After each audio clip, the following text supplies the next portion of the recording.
Hello and welcome to State of the Union. I'm Stefan Grobe in Brussels. Just a year ago, a summit meeting of the leaders of Turkey and Greece would have created sensational news. But when President Recep Tayyip Erdogan hosted Prime Minister Kyriakos Mitsotakis in Ankara this week, it was almost a routine talk between neighbors. For over a year now, the world has been witnessing a 5-month-old friendship initiative that was designed to put an end to decades of mutual animosity. Instead, the two NATO members are focused on trade, tourism, energy, and repairing cultural ties. Erdogan visited Athens in December, and the two countries have since maintained close high-level contacts, apparently with success. Στον κρίσιμο τομέα του μεταναστευτικού, η συνεργασία μεταξύ των δύο χωρών μας και ειδικά μεταξύ της αστυνομίας και του λιμενικού αποδίδει απέναντι στις παράνομες ροές και απέναντι στους άθλιους διακινητές οι οποίοι εκμεταλλεύονται τον πόνο απελπισμένων ανθρώπων. Αυτή η συνεργασία πρέπει να συνεχιστεί και να ενταθεί. There are still areas where both sides have agreed to disagree, but it's good to see one old trouble spot in Europe sort of fading, while another trouble spot just around the corner was heating up big time this week. I'm talking about Georgia, where thousands of protesters rallied near the parliament building in Tbilisi again, just hours after lawmakers gave the final approval to the controversial foreign influence law, a piece of legislation that could have been drafted in Moscow. They passed the law despite EU warnings that it would undermine Georgia's path to EU membership. The official reaction in Brussels was muted, revealing a sense of disappointment.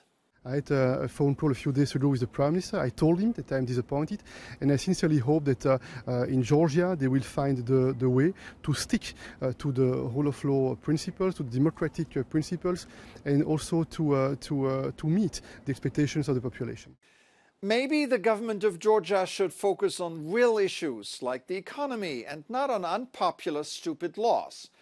This week, the European Bank for Reconstruction and Development released its latest economic outlook.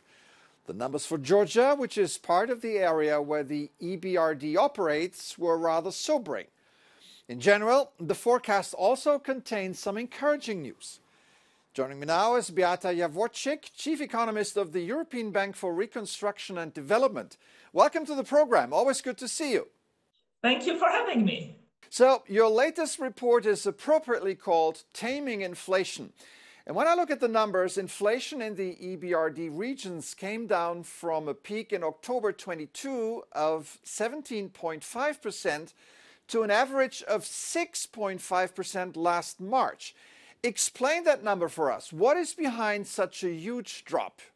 What has helped bring the inflation down were, to a large extent, developments in international markets. We have seen a sharp drop in the prices of natural gas in Europe, decline in prices of agricultural commodities, and oil prices have remained moderate. But of course, inflation in our regions of operations still remains above the level saw before the pandemic, as is the case in advanced economies. So do you feel a sigh of relief regardless now, or are there still important inflation risks remaining?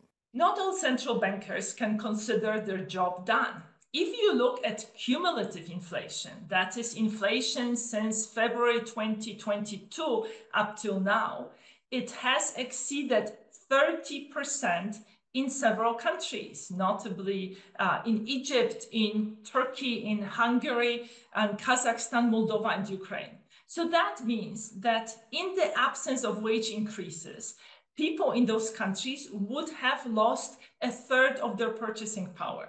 Let's talk about the growth outlook in the EBRD's EU regions. Do you see positive signs going forward? So this year is going to be much better than last year for the Eastern European EU member states. In particular, Poland and Croatia stand out with the expected growth of 3%. Hungary will do as well too. We see real wages increasing. We see fiscal policy helping out. and the EU funding, the new generation EU, also stimulating economic activity. Well, I can't release you without a word on Ukraine. How is their economy doing in the third year of the war? The heavy bombings in the last 2 months mean that the ability of Ukraine to generate electricity has been severely diminished.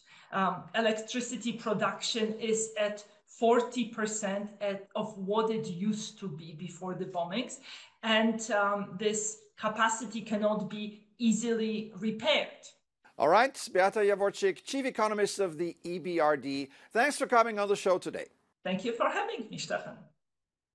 Looking for something fun to do over the weekend? How about this? Jumping from a helicopter at 3,000 feet high, diving down to 35 meters above the River Thames, and then soaring through London's Tower Bridge, only to rise up again to 80 meters, the height required to open the parachute before landing safely. A complex James Bond-like maneuver known among insiders as a flare. Well, two professional skydivers from Austria did it this week and described the experience as a dream come true. And this coming from veteran skydivers with more than 22,000 jumps under their belt. From takeoff to landing, the London wingsuit flight covered more than a kilometer and reached a top speed of almost 250 kilometers per hour. And it lasted 45 seconds. That might not be enough fun for an entire weekend, but it's a start. Just don't look down. That's it for this edition. I'm Stefan Grobe. Thank you for watching. Have an excellent week.